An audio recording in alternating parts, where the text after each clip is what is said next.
Northwest Ordinance set a pattern whereby territories could be upgraded to states. But two things were notable about that pattern. First of all, in order to be upgraded to states, according to the Northwest Ordinance, they had to be populated by white people. So the idea was that non-white populations within them wouldn't really count, and it wasn't until the territories were sufficiently populated by white people that they would be accepted as states. The other really important thing to realize is that's just a guidance. Congress can do whatever it wants, and it has done whatever it wants. It has held territories back from statehood, often for decades. Oklahoma took more than a century before it became a state, and it has promoted others to statehood quickly, usually just as a way of sort of curating the borders of the country, of deciding who's in and who's out. And you mentioned Oklahoma. There was an attempt in the early 1900s to create a state called Sequoia in parts of what is now Oklahoma. Talk about that and the reason why that never happened. That's right. So Oklahoma used to be called Indian Country or Indian Territory. That was its legal name. And that territory used to be enormous, 46% of the country when it was initially established. And then it was fairly quickly whittled down into the borders of present-day Oklahoma. And right at the end of this process, a sort of compressed group of various Indian polities tried to create a state out of what was then eastern Oklahoma and called Sequoia. It wouldn't be an all-Indian state or all-Native American state. It would be mixed, but their hope was that at least they'd have a sufficient population to have a governing majority within it. They applied for statehood. They were rejected for statehood, and instead Sequoia was absorbed into the white majority state of Oklahoma.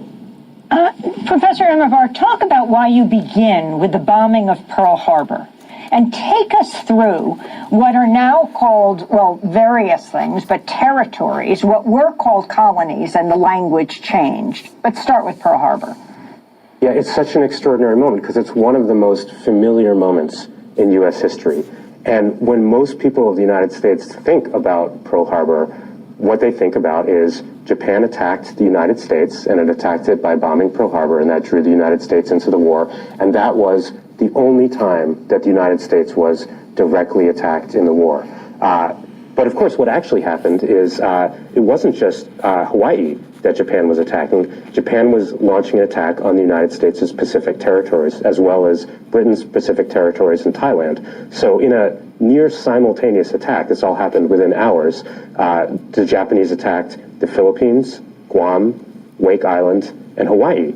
And the attack on the Philippines militarily was just as bad as the attack on Hawaii. And for that reason, it was unclear to reporters initially how to say what happened. If you look at the early newspapers that, some of them say the Japanese attack Philippines and Guam, others say Japanese attack the Philippines and Hawaii. That notion that the Philippines and Hawaii were the really important targets to emphasize, that's how it appears in Eleanor Roosevelt's first speech. That's how it appears in a draft of the Pearl Harbor speech that FDR's Undersecretary of State wrote. And that's how it appeared in FDR's own first draft of the speech, emphasizing both targets.